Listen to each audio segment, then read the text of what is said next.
here on 94.9. As I said at the top of the programme, we have now been joined by our special guest of the morning. So I'm going to start by saying good morning to you, Lesley. Hello, Phil. Thank you. Yeah, Lesley, as I said earlier, Lesley is one of the elders at Terrigal Uniting Church. She has come today to tell us about the way in which Terrigal Uniting Church have been able to sponsor a refugee to come to Australia and to escape persecution. It might encourage you in your church group or another group to do likewise. But I wanted to talk to Lesley to begin with just about refugees in general and the scale of the problem.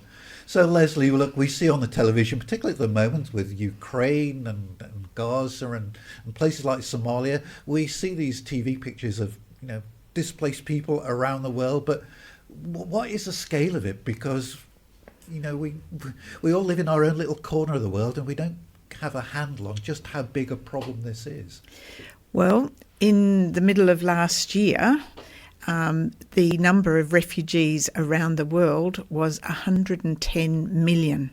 Huge numbers. That's 5 times the population of Australia, isn't it? Yeah, it's absolutely huge. And the numbers were increasing very dramatically. So I imagine by now it's way above that too. Yeah. So it's a huge, huge problem. Can you clear up one thing before we go any further?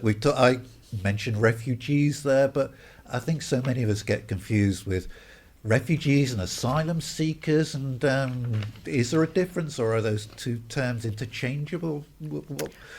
Can you help us with that? Sure. And I learnt this when I started looking into it a bit more. Every refugee was once an asylum seeker. So they start off by being displaced by some sort of persecution or violence or war or something. And they move sometimes within their country and then across the borders just seeking safety, like we're seeing in Gaza at the moment. Then they can apply to become an asylum seeker, which means they're looking for somewhere safe. But they haven't actually been granted refugee status at that point, and often asylum seekers, even in Australia, have very few rights and very few privileges.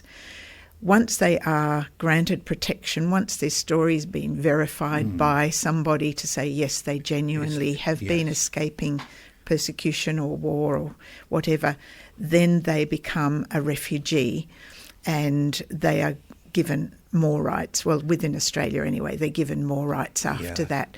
But often these people are cooped up in the country that they've fled to in detention for years. Like we learnt at a thing we went to as part of our training that the average time they're in refugee camps or detention is 17 years. 17? That's the average. So some of them, it's longer than that. Yeah. And the conditions in those places are not good. Yeah, you said they apply. They are asylum seekers, but at that stage their background hasn't been checked out, and for want of a better word, their story hasn't been checked out at that point. But what you said, that once it has been checked out and seen to be genuine, they are then given refugee status. Yes. Who is it? Who's the they that's giving them this refugee status? I think basically UNHCR, and then I think the countries accept their assessment. Right. Yeah. So when Australia or any of the countries agree to accept refugees, these are refugees who've been checked out, their story is genuine, and they are living in fear of persecution if they return to their home country. Yes, maybe the countries like Australia probably does their own checks as well. I think that's part of the delay. I'm not sure of all the mechanics up there, but okay. So when you're seeking refugee status, you're known as an asylum seeker. Once you've got refugee status, you're a refugee. Yes. Okay. Yes. Right. So you were talking just then about the conditions in which people live, and we see pictures on TV of refugee camps. That's still happening, is it? In some places, the refugee camps might be tents, like a tent city with very few facilities. In other places, they may be living in apartment buildings, but the rooms are very small. They might be crowded a whole family into one little room. They might be sharing a kitchen with 15 other rooms or something like that. And in many cases, they're not allowed to work, they're not allowed to study. They basically sit there and do nothing for years. Which and is not good for their mental health. It's terrible for their mental health. Yeah, as well as their physical health, of course. Now, there's a lot of negativity surrounding refugees that we see in the media, not just in Australia, but I'm sure it's, I know myself, coming from the UK, I still watch some of the UK news sites, and it's just the same negativity there. So I don't think it's anything peculiar to Australia. But we sometimes have the idea that we're doing more than our fair share of looking after these people. But that's not true, is it, Lesley? Most of the refugees do not end up in Australia or first world countries. No, not at all. Australia has had a cap on the number of refugees that we will take, and that's a cap. We don't always reach that cap, and the cap has been often around 13,000 in the last, 15 years or something, and sometimes we've only taken 5,000. Right. Other times, one year we got up to 24,000, I gather, but from looking at it last night. But often it's been between 12 and 20,000 in a year. And when you compare that with the numbers that are waiting to be taken in many countries, and some of those countries are the poorer countries like Iran, Turkey. Yes. They're some of the biggest countries that have refugees land in them seeking asylum. Yeah. They can't afford to keep them, but some of them are there for 20 or 30 years, and we take very few. The number of refugees actually resettled in the world is less than 1% of the number of refugees asking for resettlement. Yeah, that did surprise me. That I think, like you say, Iran and Pakistan and Turkey, they are the biggest destinations for refugees around the world. I mean, lots of them would want to go to first world countries, but the reality of it is that for most of them, they will end up in places like Pakistan, Iran, and Turkey, and Colombia, I think, is another one. Yeah. It's only the few that we see on TV who make it to Australia. Yes, a few. And if they come here seeking asylum, we take quite a few years to process them. And while we're keeping them as asylum seekers, we often don't give them very many rights. No. Some of them are not allowed to work or study or do anything meaningful either. They sit in a hotel room or in a detention centre. No access to Medicare as an asylum seeker? I'm not 100% sure of that. I think limited. Yeah. And I did read yesterday, I was talking to somebody yesterday, I was talking to them actually here at Rhema, and we were looking at some figures, and Australia last year, the total migrant intake, and this is people from, we're not talking refugees, but the total migrant intake to Australia last year was over 500,000. And when you consider that of that 500,000, there'd be about 15 to 20,000 refugees. So sometimes we lose a sense of perspective, don't we? We focus on the refugees, and they are a tiny percentage of the overall migrant intake. Yes, yeah. I also read that migrants, once they're settled in this country, they are twice as likely to start their own business as Australian-born people. Yes. So they actually benefit. They employ people. Yeah, that's right. Pay taxes, do all the good things in society. And a lot of them are skilled people. They just have had to flee because of violence. So we shouldn't be treating them like criminals, really, should we? No. And talking of which, I was reminded as well, and I had to look this up. I know the Bible has things to say about this, so before you came in, Lesley, I Googled it. What does the Bible say about refugees? And when you read all the passages, I'll just read out one. But when you read them all, you realise where God's heart is. This is from Leviticus in the Old Testament. It says, "Don't mistreat any foreigners who live in your land. Instead, treat them as well as you treat citizens, and love them as much as you love yourself. Remember, you were once foreigners in the land of Egypt. I am the Lord, your God." Yeah, and it's quite clear. And we will be later talking about the journey that you have been on, welcoming a refugee, and you felt very much prompted by God in the whole of that process.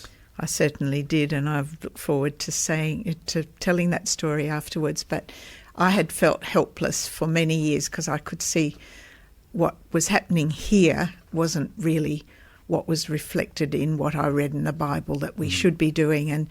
And yet on the Central Coast, I hadn't met up with many refugees. They don't tend to settle people like that here. We had met some in other country towns around Australia, but often they go to the bigger cities, and I just had longed for some way to help them, apart from giving money. We've donated for many years to help people in this situation. But, yeah, it was a problem for me with my faith. How can I be doing something that I knew God wanted us to do? But anyway, we'll tell that story. We were talking, statistics really, about the scale of the refugee problem, some of the challenges that countries around the world are facing in sort of looking after these people. What we want to do now is talk to Lesley about an organisation known as CRSA, which is Community Refugee Sponsorship Australia.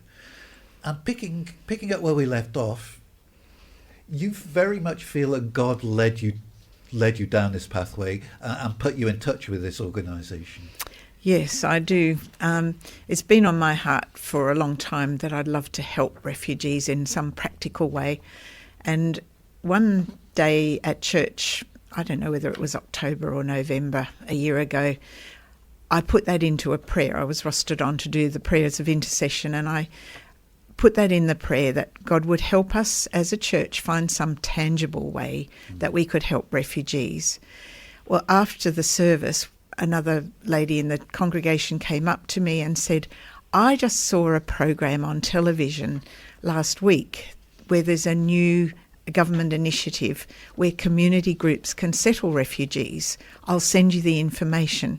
So she sent me through a link to, was the CRISP website. So CRISP is the actual pilot project that the government had set up. That's Community Refugee Integration and Settlement Pilot.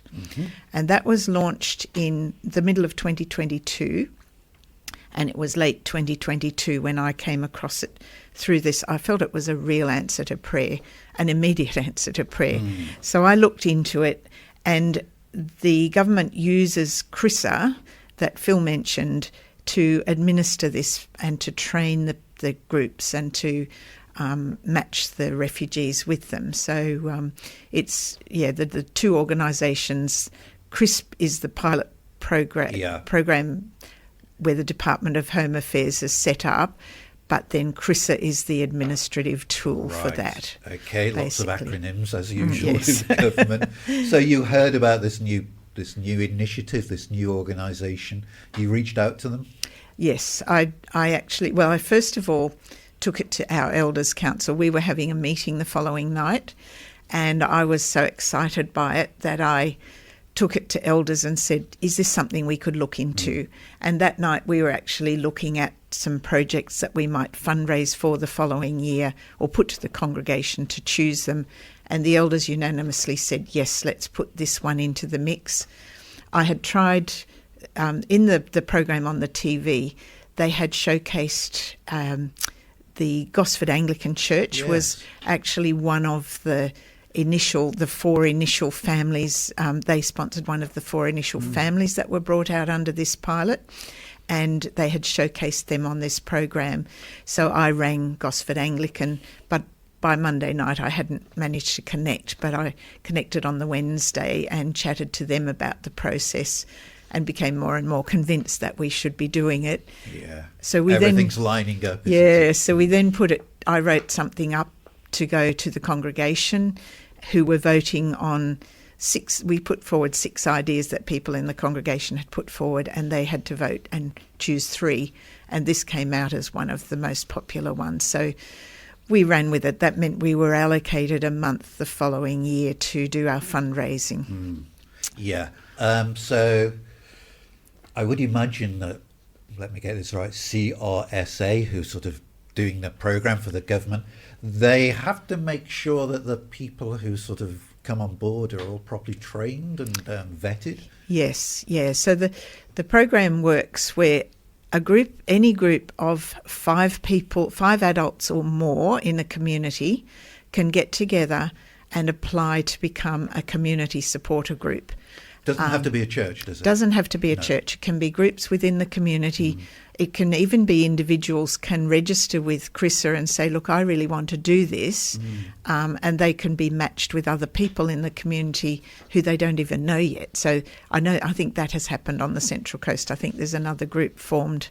Not sure if they've got a family as yet, but they didn't know each other and they just were matched up by CRISA. So, but we've done it as a church group. So we started with 8 of us on the team.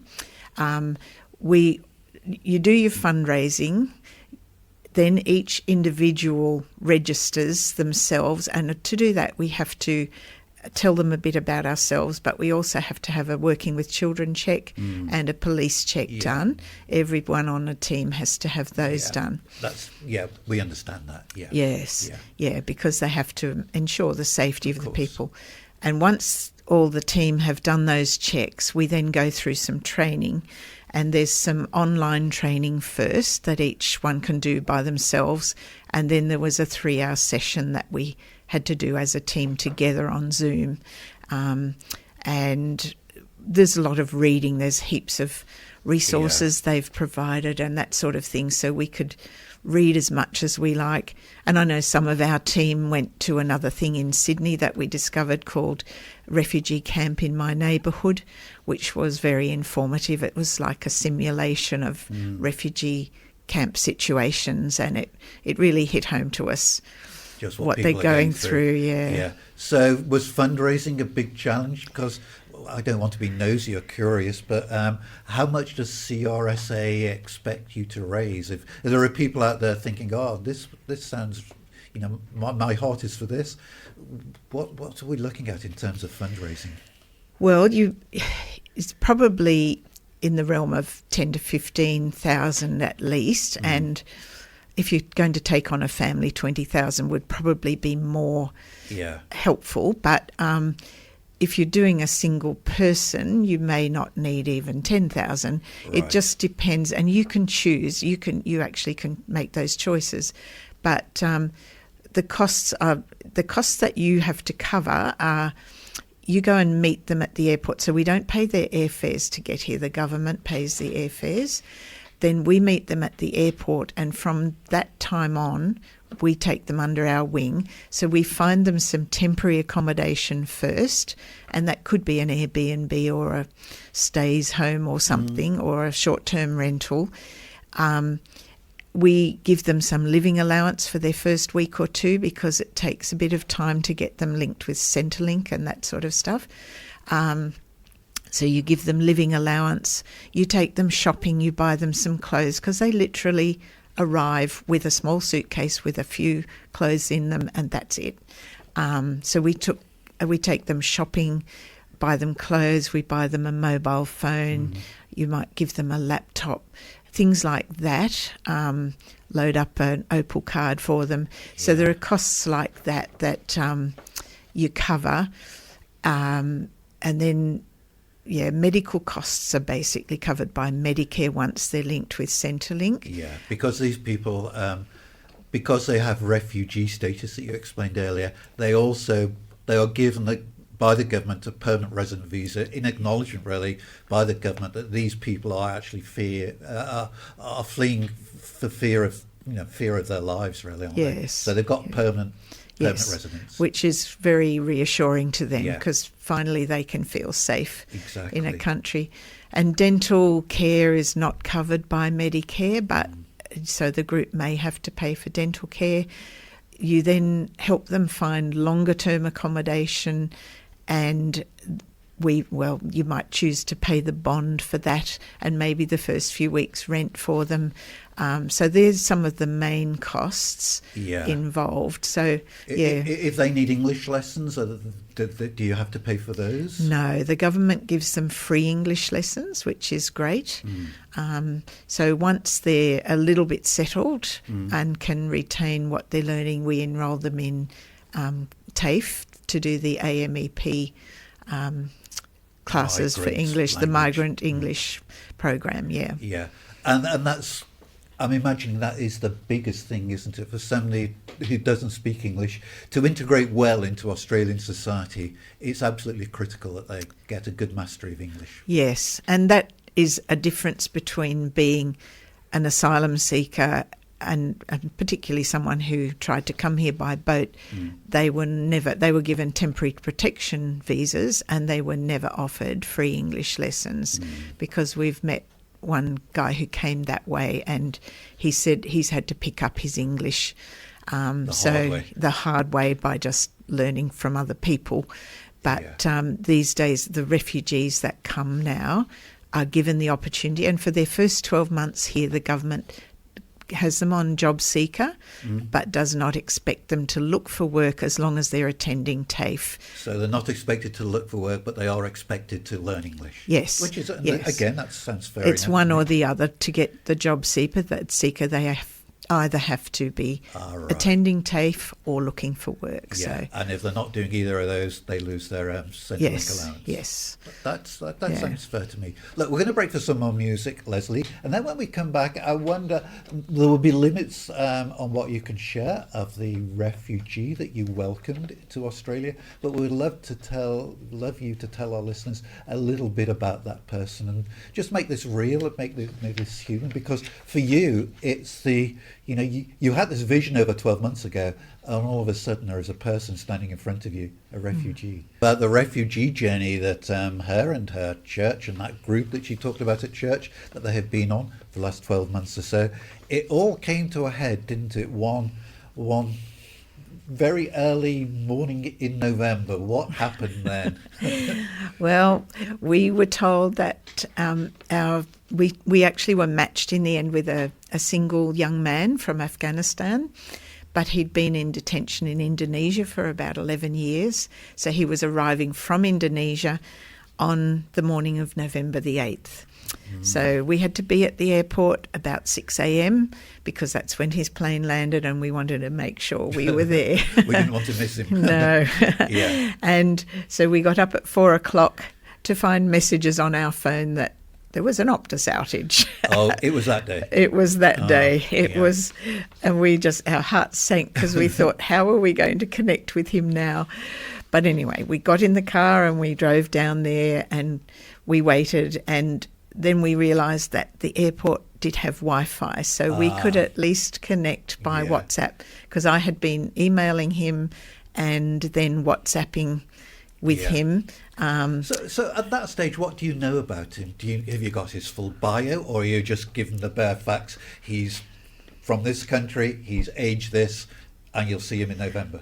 It's pretty much that. We Okay. didn't know a lot about him at all at that stage. So, Yeah. and we had sent him photos of ourselves, our team, each member of our team, and a little bit of background about us, which I had tried to translate on Google. Course. But so he doesn't speak English? he doesn't speak much English. He has a little bit, but So he will be going to, as you mentioned before, he'll be going to his English lessons? yes. Yeah. He was very keen to learn English, so we had him enrolled in TAFE within a couple of weeks of arriving, which is unusual. With a family, it would have taken longer because your first thing would be to get children into school and things. But with a single young man, we were able to prioritise that because we knew that TAFE would close for Christmas. And you wanted him enrolled at least yes, before yes, and he was so keen as well. But Yeah. so anyway, at the airport, I got a message I messaged him on WhatsApp and said, "We are here," hoping that he would turn his phone on and link to the airport Wi-Fi, which he did. And then I got a message sometime later, "Help, what is your phone number?" And I thought, dear. my phone number is not going to help because my phone won't work. No, Optus, thank you. But I said, use WhatsApp. So the next thing, I got a phone call on WhatsApp from him, and it was a Qantas lady saying he's in a departure lounge with a flight heading to Brisbane, and we don't think he's meant to be here. So we He's said, lost, isn't he? he's lost. He's completely He's lost. definitely lost. And the Yeah. poor fellow, He hadn't slept for a couple of days. He was very stressed, and he had followed the crowd, and most people were transiting through to Brisbane, and he thought he was being sent back to Indonesia, and he was really stressed. Yeah. So it was. We had tried to see if we could find someone who could meet him out in the back. We weren't allowed through, but we were told, no, there's no options for that. So we were just feeling helpless. So it was a long wait. Yeah, but he made it. He made it in the end, and about 2.5 hours later we saw him, I think. But so we then were able to drive him home and take care of him. You know, his life changed on that day, didn't it? It sure did. Forever, his life changed. Yes. I mean, it would probably be hard for him to put into words the mix of emotions that he must have been feeling, you know, as he came through that airport and just saw 4 or 5 strangers there and was taken in a car and driven away by them. He was putting his trust in you. He definitely was, and he is so grateful. And even in our emails at the beginning, the first email he responded to, he said, "You have given me hope." And so he had been living with no hope, and now he knew he was having a new life in Australia. It had given him hope for the first time in his whole life. How long was he in Indonesia? About 11 years. 11 years in detention. Yes. Without any hope. Yes. And so this was Jesus at work, wasn't it? Jesus has given him hope. Yeah, for sure. Now, there are privacy concerns and there's a limit to what you can tell us about him, but can you, as far as you're able, can you paint us a picture of this person? We can't mention his name. Let's call him A. Can you paint a picture of A? How old is he, for example? He was 27 when he arrived. He's had a birthday since, and we've been able to give him his first ever birthday party. So, his first ever. First ever.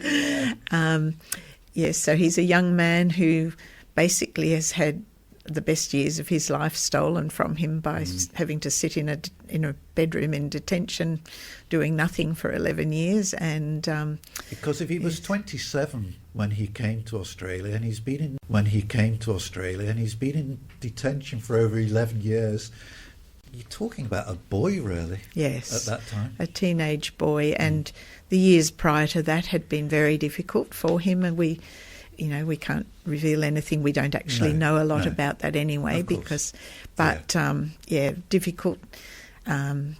He still does have family, and he's in touch with them, but he's alone here on this side of the world, and they're nowhere near. So it's very difficult. For him, isn't he? But he's very keen to return something to the government. He recognises the government has helped him to come here and has offered him this opportunity, and he really wants to do what he can to repay that and to become a meaningful contributing member of society here, which good for him. Probably be his first chance in his whole life to do that, actually. Yeah, to have that self-worth of earning your own living.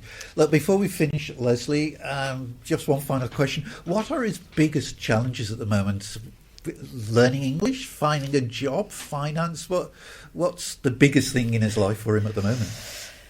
Well, the learning English is a challenge, is big. But I guess the temporary lease, the first lease that we had for him with a little studio unit is expiring at the end of March, and we're attempting to find some rental accommodation for him that he can afford. And that's a challenge because he's just on Job Seeker and gets some rent assistance. But the prices that people are asking for rentals, it is a difficult task. So, that probably is our current big challenge, as well as encouraging him along with his English, which he's very keen to learn. Yeah, so he sounds quite a positive young man. Oh, very much. He's delightful. Yeah.